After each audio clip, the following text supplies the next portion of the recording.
चलो दोस्तों, शुरू करते हैं नीम का पेड़ और लोढ़ा। अमर चित्रकथा की टिंकल से ली गई कहानियाँ दोस्तों, इसमें कई सभी अच्छी है। ध्यान से सुनना। किसी जमाने की बात है, गरीब किंतु उदार आदमी था। उसे पेड़ बहुत अच्छे लगते थे और अपने घर के पास खड़े नीम के पेड़ से तो उसे बहुत ही प्यार था। एक रात उसे बहुत चिंता हुई। इस इलाके में कई चोर हैं, कहीं कोई इस पेड़ को काट कर इसकी लकड़ी गाड़ी में लाद कर ले गया तो। नहीं नहीं, यह तो बहुत बुरा होगा। मैं यह दुख भला कैसे सह पाऊंगा। आहा, सूझ गई तरकीब। सो वह अपनी झोपड़ी में गया और अपना पुराना लोढ़ा ले आया। उसने उसे पेड़ के नीचे रखा और उस पर हल्दी और सिंदूर का लेप कर दिया। अब यह जगह छोटे से मंदिर जैसी लगती है। अब कोई मेरे प्यारे पेड़ को काटने की हिम्मत भी नहीं करेगा। अब वह निश्चिंत हो गया और जाकर सुखपूर्वक सो गया। अगले दिन, देखो छोटा सा मंदिर, आओ यहीं पूजा करें। मैं अपना नारियल चढ़ा दूंगा, मेरे पास भी कुछ फल है। और इस तरह शीघ्र ही वह छोटा सा लोढ़ा देवता बन गया और आसपास के लोग आकर उसकी पूजा करने लगे। यह देखकर पेड़ को ईर्ष्या होने लगी। ये लोग तो इस पत्थर को बड़ा सिर पर चढ़ा रहे हैं। अगर मैं न होता तो यह झोपड़ी में मसाला पीसता रहता। और लोढ़े की गर्वीली मुस्कान और दमभूर्ण बातों से तो उसके आत्म सम्मान को और भी चोट पहुंचती। ये जरा देखो तो, मुझे सब मेरे सामने नाक रगड़ते हैं। निश्चित रूप से मैं इस इलाके का सबसे सुंदर पत्थर हूँ। अरे जा, जानता भी है तेरे पास लोग सिर्फ मेरी इन विशाल डालियों की घनी छाया के कारण आते हैं, वरना तुझ जैसे निकम्मे की तरफ कोई नज़र भी न डाले। मैं निकम्मा हूँ, मूर्ख। अगर तुझे मेरा संरक्षण न मिला होता तो चोरों ने महीनों पहले तुझे काट डाला होता। इस घमंडी को मैं सबक सिखा कर रहूँगा। उस रात जब पेड़ सो रहा था, लोढ़ा वहाँ से खिसक गया। मैं कोई और नीम का पेड़ ढूंढ लूँगा अपने लिए। वह बड़ी तेजी से लुढ़कता जा रहा था। तभी, ओ बेहद थक गया हूँ, थोड़ा आराम कर लूँ। शीघ्र ही खर्र खर्र। सुबह होने पर, अरे चला गया, चलो अच्छा हुआ, उसकी घमंड भरी बातों से तो छुटकारा मिला। खैर, ये लोग यहीं आ रहे हैं, हैरान रह जाएंगे। ही। है, वह छोटा सा मंदिर कहाँ चला गया। चलो यहाँ समय बर्बाद न करो, कुछ मील आगे एक और मड़ी है, चलो वही चले, वही जाकर पूजा करेंगे। ठीक तभी, काश मैं अपनी कुल्हाड़ी साथ लाया होता, लगे हाथ उस पेड़ को काट डालता। हाँ, हमें बहुत सी लकड़ी मिल जाएगी, कल कुल्हाड़ियाँ लेकर आएंगे। ये दुष्ट मुझे काट देंगे। हाय राम, काश वह लोढ़ा यहाँ होता। उसके यहाँ होने पर कोई मेरी ओर नज़र उठाकर देखने की भी हिम्मत न करता। इस बीच, वह लोढ़ा तो देखो, घर पर उसकी ज़रूरत है, साथ लिए चलते हैं। ज़रा मैं हथ ठेला ले आऊं। हे भगवान, ये तो मुझे ले जाकर फिर मुझसे मसाला पिसवाएंगे। मुझे यहाँ से भाग निकलना चाहिए। सभी पेड़ों से तभी पेड़ों से सरसराती हुई हवा गुजरी। साएं, मेरा दोस्त नीम मुझे पुकार रहा है, मुझे उसके पास लौट जाना चाहिए। बस मेरे बचने का यही उपाय है। मैं आ रहा हूँ, आ रहा हूँ। हैं, वह लोढ़ा कहाँ गया। मिनट भर पहले ही तो यहाँ था। वह चल कर तो कहीं जा नहीं सकता। जरूर हमारी आंखों ने हमें धोखा दिया है। हम इतनी मेहनत जो करते हैं, हमें आराम की जरूरत है। और अतबरफ से वे दोनों आदमी वहां से लौट गए। इस दौरान लोढ़ा लगातार दौड़ता रहा। आखिर, मैंने सुन लिया था। उफ, मुझे पुकारा था न तुमने, मैं आ गया। उफ, ओ मैं बहुत खुश हूँ। ये दोनों आदमी मुझे काटने आ रहे हैं। हम इस पेड़ को कैसे काटे, यह तो इस मड़ी का हिस्सा है। हाँ, चलो कोई और पेड़ ढूंढते हैं जो इसकी तरह पवित्र न हो। चले गए। फू, अब चैन आया। देखो, कुछ लोग और भी आ रहे हैं।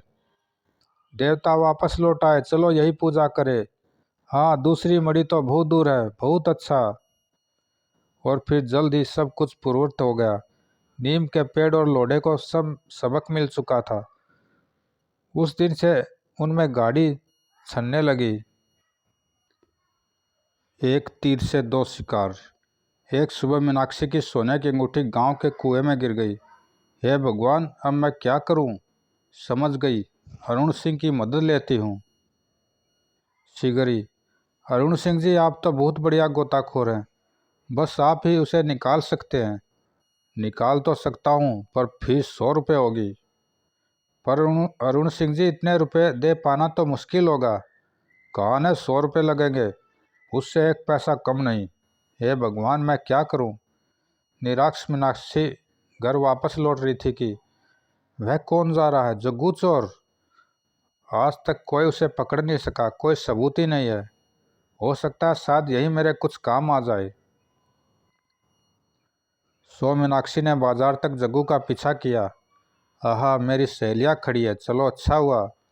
अरे सविता, कमला, रागनी, मेरी सोने की अंगूठी कुएं में गिर गई। हे भगवान, बहुत बुरा हुआ। कैसा दुर्भाग्य है। अरे अरे भाई, सुना आप सब ने? मीनाक्षी की कीमती अंगूठी कुएं में गिर गई। बहुत दुख हुआ सुनकर। हैं भाई, वाह। जग्गू भी कान लगाकर सुन रहा था। यही तो चाहती थी मैं। जग्गू भी कान लगाकर सुन रहा है। यही तो चाहती थी मैं। बाद में घर लौटते समय, सुनो एक योजना है, खुसर फुसर। तो यह बात थी, वाह। हाँ हाँ, हम तुम्हारी मदद करेंगे, ज़रूर ज़रूर। उस रात क्या किस्मत है, वह औरत उस अंगूठी के बारे में शोर मचा रही थी। निकालना कोई मुश्किल नहीं। यह रही, बढ़िया है, अच्छी कीमत मिलेगी इसकी। अब बाहर निकला जाए। तभी रुक जा चोर। हैं? चल दे चोरी का माल। पकड़ा गया। हा हा। हाँ हाँ। लो मीनाक्षी, तुम्हारी अंगूठी बिल्कुल सही सलामत। बहुत बहुत धन्यवाद। तुम्हें अंगूठी मिल गई, हमारे साथ हमारे हाथ जग्गू लग गया। चलो हमारे साथ सीधे पुलिस चौकी। कहो सहेलियों, अच्छी तरकीब सोची न मैंने अंगूठी वापस पाने की। हा हा हा हा। जैसे को तैसा। पान ले लूं एक, पर पैसे तो है नहीं। थोड़े आम ले लूं, इस आम वाले से एक सौदा करूंगा, एकदम बुद्धू लगता है। सुनो, पान के बदले कुछ आम दोगे? ठीक है, मुझे थोड़े पान के पत्ते दे दो, बीड़ा मैं खुद बना लूंगा। हे, इसे यह कुछ पीले पुराने पड़ गए पत्ते दे देता हूँ। है? थोड़ा चूना नहीं दोगे? चूना? एक तो मैंने तुम्हें सबसे बढ़िया पान के पत्ते दिए हैं। चूना दीवार पर से खुरच कर क्यों नहीं निकाल लेते?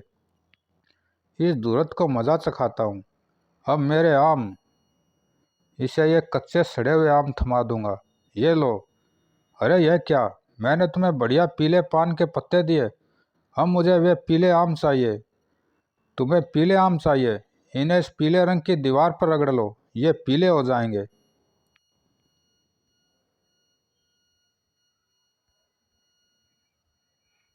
ड्यूटी पर नहीं हूँ। पांडु हवलदार एक शाम देर से ड्यूटी से लौट कर आया। मैं आ गया श्रीमती जी, चलो खाना खा ले। ठीक है, मैं अभी परोसती हूँ, बाद में दड़ दड़। सुनो जी, मेरे ख्याल से कोई चोर घर में घुस आया है। हाँ हाँ, वह देखिए दबे पांव चलकर अलमारी की तरफ बढ़ रहा है। हैं? वह अलमारी खोलकर मेरा जेवरों का डब्बा ले जा रहा है। अच्छा, उसे पकड़िए न, वह जा रहा है। अरे उठिए, भी उसके पीछे लपकिए। क्या हो गया है आपको? आप पुलिस वाले होकर अपने घर में इस चोर को नहीं पकड़ सकते? ओ, माना मैं पुलिस वाला हूँ, पर मैं चोर को पकड़ूं भी कैसे? इस समय मैं ड्यूटी पर नहीं हूँ। ड्यूटी पर नहीं हूँ न। हे भगवान। गधे से मिला सबक। किसी जमाने में एक गरीब धोबी था।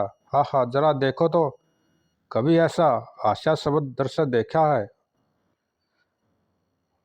हास्यास्पद दृश्य देखा है? मेरे गधे पर मत हंसो, यह हमारे वजीर से भी ज़्यादा समझदार है। जब वजीर को इस बात का पता चला, अच्छा उसने ऐसा कहा, मैं राजा जी से जाकर शिकायत करता हूँ। राजा ने धोबी को बुलवाया। हमने सुना है तुम कह रहे थे कि तुम्हारा गधा वजीर से भी ज़्यादा समझदार है, क्या यह सच है? हाँ महाराज, यह सच है, मैं समझ जाता हूँ।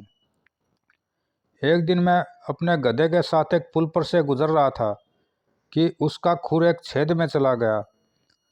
जब तक उसने अपना खुर छेद से नहीं निकाल लिया, मैं उसे रस्सी से सड़ासड़ मारता रहा। अब जब कभी मैं उस पुल पर से गुजरता हूँ, यह उस छेद से दूर ही रहता है। पर आपके वजीर साहब तो आपके कई बार दंड देने के बावजूद खजाने से पैसा हड़पने से बाज नहीं आते। बताइए, मेरा गधा उनसे ज़्यादा समझदार है या नहीं? बिल्कुल ठीक कहते हो। मैंने कभी सोचा भी नहीं था कि मेरे वजीर को किसी गधे से सबक सीखना पड़ेगा। समझदारी। सर्दियों के एक ठिठुरन भरी शाम को नाथीलाल अपने गांव लौट रहा था। बह कितनी ठंड है, बीड़ी पीने से शायद कुछ राहत मिले। वो माचिस भी नहीं है, इस चाय की दुकान पर रुककर थोड़ी सर्दी दूर कर लूं। दुकान में जो सबसे गर्म चीज़ हो वह ले आओ, ठंड से जमा जा रहा हूँ। कैसा गोबर गणेश है, क्या चाहिए यही नहीं जानता। थोड़ी ठिठोली करता हूँ। सिगरी, यह लो। यह क्या है? इस चाय की दुकान में सबसे गर्म चीज़ यही है। हा हा हो, मजाक करता है, अभी ले। बड़े समझदार हो। मैं चला, शुक्रिया। सिर्फ 1 रुपये के लिए। एक दिन एक आदमी जंगल में से गुजर रहा था। एकाक, अपने सारे पैसे हमारे हवाले कर दो, वरना वह धुनाई करेंगे कि जरा करके तो देखो। चलो टूट पड़ो। जितना वह खुद पीटा उतना ही उसने लुटेरों को भी पीटा। यह लो कायरो। पर लुटेरे ज़्यादा थे, सो जल्दी ही कस कर पकड़ लो। इसकी जेबों की तलाशी लो, देखो कितने पैसे हैं। बस 1 रुपया निकला सरदार। सिर्फ 1 रुपया? सिर्फ 1 रुपये के पीछे इसने इतनी मारपीट की? जरा सोचो, जब सिर्फ 1 रुपये के लिए यह इतना लड़ा, तो ज़्यादा पैसे होने पर तो न जाने क्या करता। ये रख अपना 1 रुपया। ले रख अपना 1 रुपया और चलता बन। कालिया कोआ। दस्तानों का जोड़ा सख्त हो गए हैं, पर ले चलता हूँ। घोंसला गर्म और आरामदेह बनाने के काम आएंगे। इस बीच, आहा कितना मोटा ताज़ा सारस है, मेरा मनपसंद गोश्त सड़प। नमस्कार सारस भाई, लगता है भूखे हो। भूखा तो हूँ, आजकल मछलियाँ हाथ ही नहीं आती। बुरा हो उनका, खैर चलो, आज मेरी माद में चलकर खाना मेरे साथ खाओ। सड़प, ठीक है, पर कोई चाल न चलना। सारस भाई, तुम मेरा दिल दुखा रहे हो, क्या मैं तुम्हें चालबाज लगता हूँ? अच्छा अच्छा, मैं आ जाऊँगा, तुम चलकर भोजन तैयार रखो। ही, कितना बोला है। सिगरी, सबसे स्वादिष्ट पकवान तो अब आया है। ही, आ गए, लो खाना शुरू करो। मैंने तुम्हारे लिए मीठे चावल बनाए हैं। आहा, मीठे चावल मुझे बहुत पसंद है। सड़प, क्या तुम नहीं खाओगे? हाँ हाँ खाऊंगा, लेकिन तुझे। आँख बचाओ बचाओ। ही, बेहोश हो गया। चलो अच्छा ही है, मेरा काम ज़्यादा आसान हो गया। हे भगवान, चमटक ने सारस को पकड़ लिया। आहा, सयाल आ गई। एक तरकीब। सयाल चमटक ने सारस को पकड़ लिया है। जैसे भी हो, इसे बचाना चाहिए। हाँ हाँ, लेकिन कैसे? जल्दी करो, ये दस्ताने मेरे सिर और पूंछ पर लगा दो। पर उससे क्या होगा? जैसा मैं कहता हूँ बस करते जाओ। अब तुम ऐसा करो कि खुसर फुसर। ही, कितनी शानदार तरकीब है। अरे चमटक, तुम्हारे लिए एक खबर लाया हूँ। इस जंगल में एक नया पक्षी आया है, साइबेरिया का लाल कलगी वाला सारस। सारस की इस किस्म का मांस कैसा होता होगा भला? बहुत ही स्वादिष्ट होता है। बड़ी बढ़िया बात तो यह है कि वह उड़ नहीं सकता, बस फुदक सकता है। यह सब तुम मुझे बता यह सब तुम मुझे बता रहे हो सयाल? मैं तो समझता था तुम मुझे अपना दोस्त नहीं मानते। तुम गलत समझते थे। ओ सयाल, अगर तुम सच कह रहे हो तो वह रहा लाल कलगी वाला साइबेरियाई सारस। वह परिचित लग रहा है, कोई मेरा जाना पहचाना सा। पर तुम ठीक कहते हो, वह लगता भी है ढुलमुल और भोंदू। इससे पहले कि वह उड़ जाए, मैं मेरा मतलब भाग जाए, धर दबोचो। याहू, उठो सारस उठो। है, रह गए न बोचक के, खा लिया। जोर से तो नहीं लगी धड़ाम। तभी सर, हा हा भाई चमटक, तुम्हारा भोजन तो उड़ गया। हे भगवान, पर हाँ चाहो तो इन दस्तानों का स्वाद चख सकते हो। हा हा हा हा। लोहे की चिड़िया। दो गरुड़ों की नज़र तेजी से जाते हुए एक जेट पर पड़ी। हे भगवान, कितनी जल्दी में है। इसमें ताजुब की क्या बात है। अगर तुम्हारी दुम में आग लगी हो तो तुम्हारी भी यही हालत होगी। शेर को सवा शेर। रतन सिंह हमेशा अपने मित्र श्याम राव का मजाक उड़ा करता। रोज अपने खेत में इतनी मेहनत करने पर भी तुम्हें मिलता क्या है। मेरे साथ आओ, मैं तुम्हें चुटकियों में अमीर बनने का रास्ता बताता हूँ। वह रास्ता तुम्हें ही मुबारक हो। मैं अमीर जरूर बनना चाहता हूँ, पर कड़ी मेहनत करके, लोगों को धोखा देकर नहीं। अरे हम किसी को धोखा थोड़े ही देंगे, बस अकल से काम लेंगे। आखिर श्यामराव मान गया और दोनों दोस्त लंबी यात्रा पर निकल पड़े। चलते चलते वे तिमालपुर नामक कस्बे में पहुँचे। ऊँ, ये लोग रो क्यों रहे हैं। आज सुबह हमारे गांव के एक सेठ की मृत्यु हो गई। ये उसके रिश्तेदार हैं। यही मौका है, चलो श्यामराव, रोना शुरू कर दो। रोना लेकिन क्यों, मैं तो दुखी नहीं हूँ। सह जैसा कहता हूँ वैसा करो। अच्छा ठीक है। ओ, आप लोग क्यों रो रहे हैं। हम बर्बाद हो गए सेठ जी, पर हमारे 5,000 रुपये हम बर्बाद हो गए सेठ जी, पर हमारे 5,000 रुपये बकाया थे। वे तो भगवान को प्यारे हो गए। अब हमारे पैसे कौन लौटाएगा। इतना ही नहीं, अगर कर्ज न चुकाया गया तो सेठ जी की आत्मा को कभी शांति नहीं मिलेगी।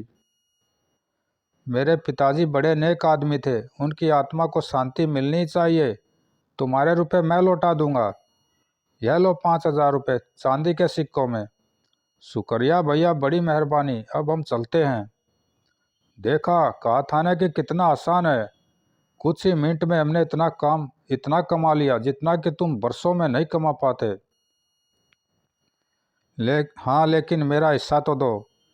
मुझ पर भरोसा रखो, यह है तुम्हारा हिस्सा। गधे के साथ बांध देता हूँ। घर लौटते समय रतन सिंह की नीयत में फर्क आ गया।